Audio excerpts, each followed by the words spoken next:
And then somewhere in sort of the question session, maybe Manju, you can come back to that last thought. And then we just have one thing is that we have Women Entrepreneur Park set up for women in one of the states. So we are pushing for through advocacy the similar thing in other states where you get in special benefits.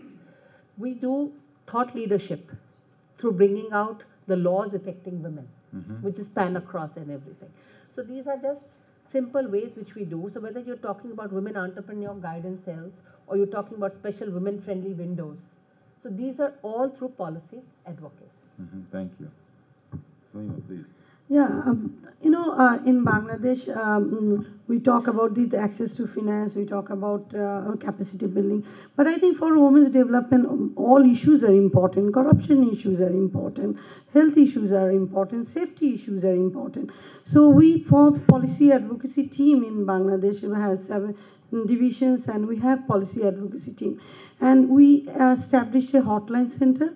And when we started this access to bank, we found lots of women entrepreneurs don't have trade license. Why you don't have trade license? You are doing business for last 10 years or 6 years. They say, when we go to the city corporation or to the ward commissioner, we have to pay bribe. And they don't want to get involved into that. So we build the capacity of advocacy team. We train them, and a single woman entrepreneur goes for a trade license or to a bank, and if these people ask for bribe, then she says, all right, I'm coming tomorrow.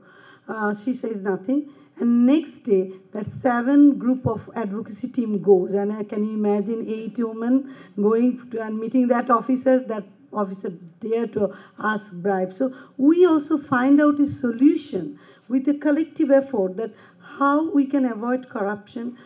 Because in Bangladesh, 87% women faces domestic violence. How to address that? How to address SRHR? That's why we were in CSW session at UN also. So it's not a country or nation issues or a South Asia women entrepreneurs issue. It's a global issues, and we need to address collectively. And when we do that policy advocacy, and now I've seen that Beijing +2, now Beijing +20. Earlier, whenever you used to, especially with respect to NGOs, when they were talking about women and economy, they used to talk about women labor.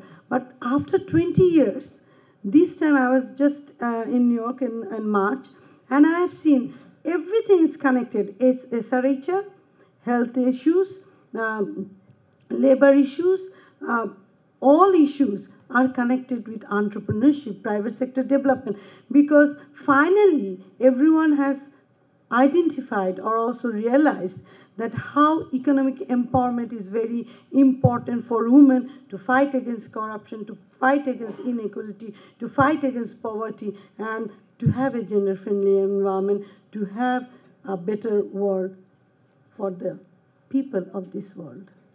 Thank you very much. I think